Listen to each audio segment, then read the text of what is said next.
What up, beautiful people? Okay, today is going to be a little different.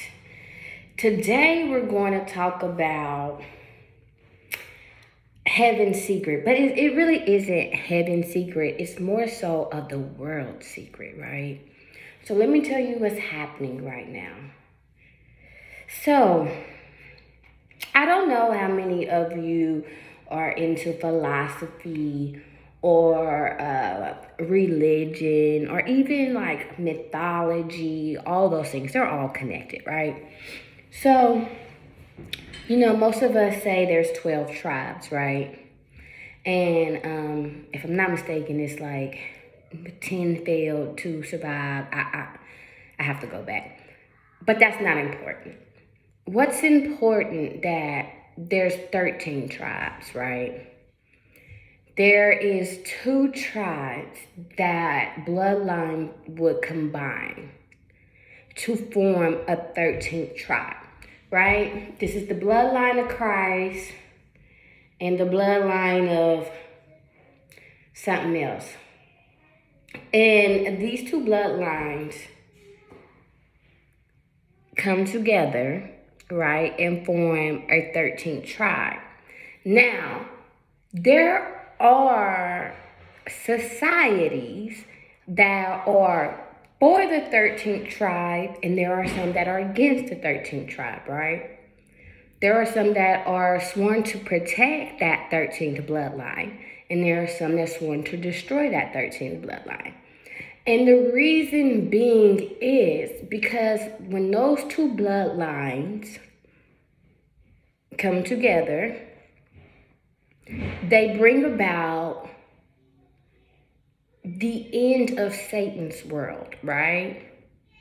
That's the prophecy. So you have people who are working to bring that prophecy into fruition, and then you have people who are working to keep it from happening, right? This is what's taking place in the world that you don't see, or maybe you don't understand. The thing is that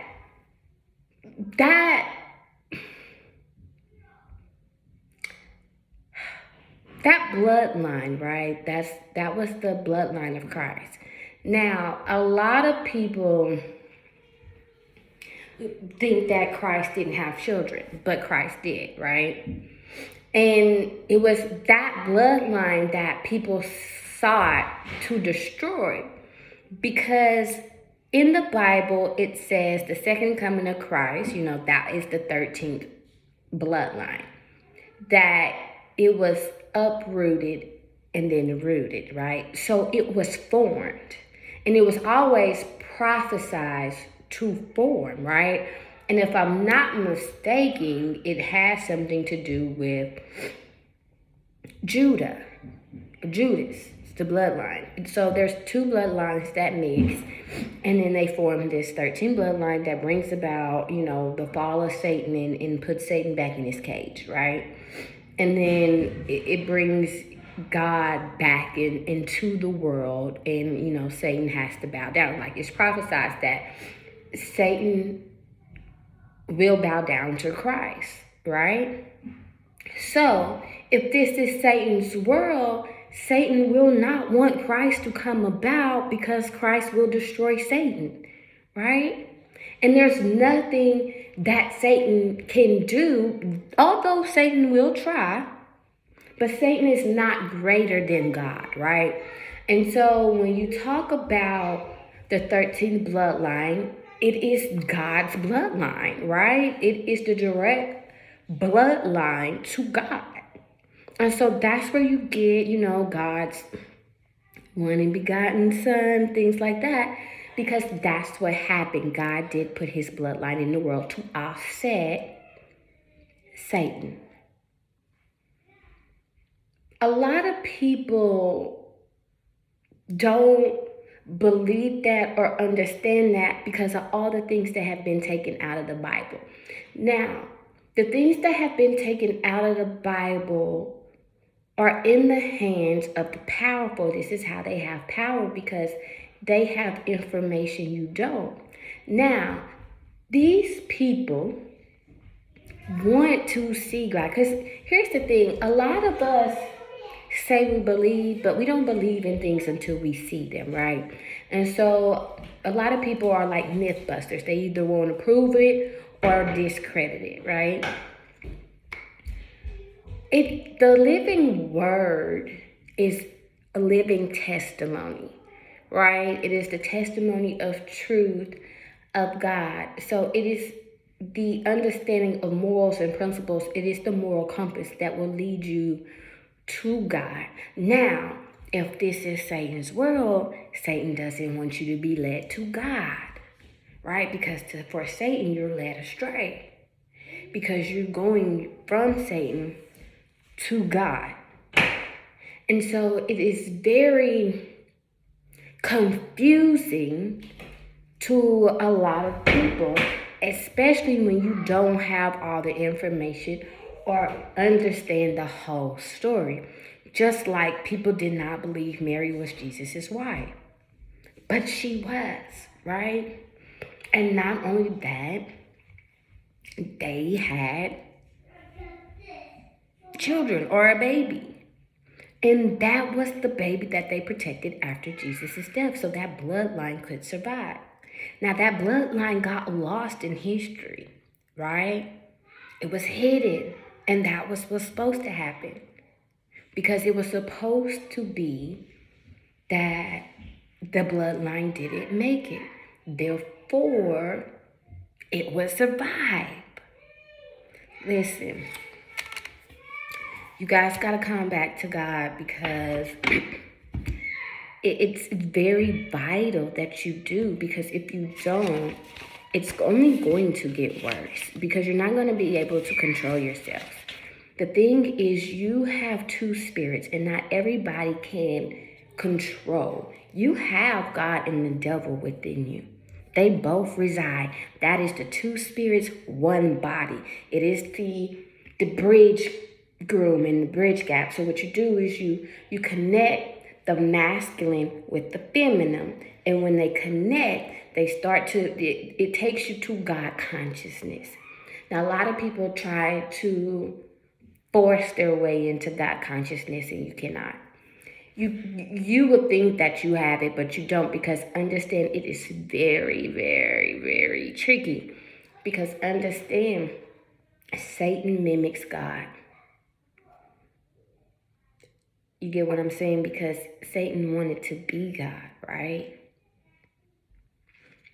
So it mimics, and understand Satan is not going to show up to you as Satan.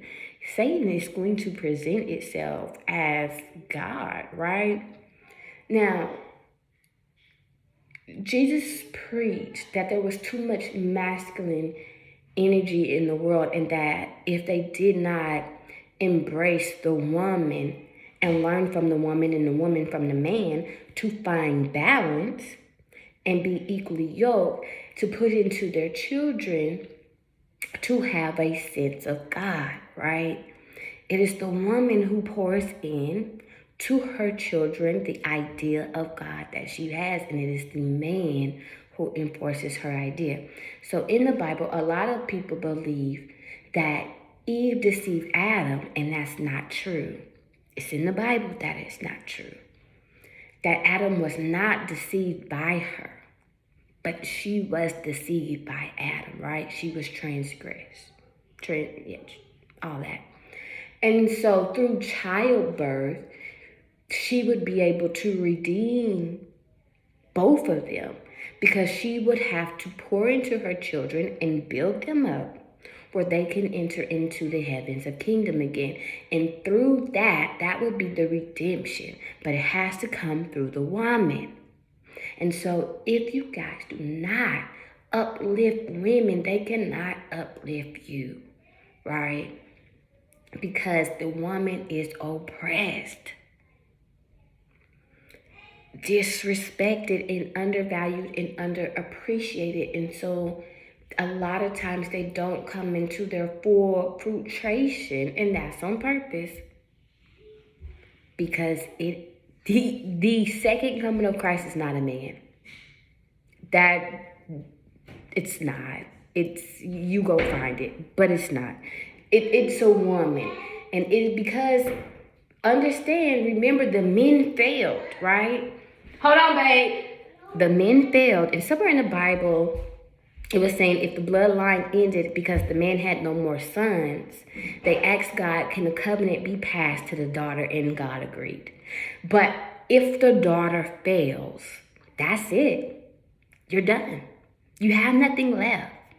And so it's very vital that women rise up. Because if women fail, then there's nothing left, because who's going to pour God into the children? Who's going to put the understanding of God into the world, right?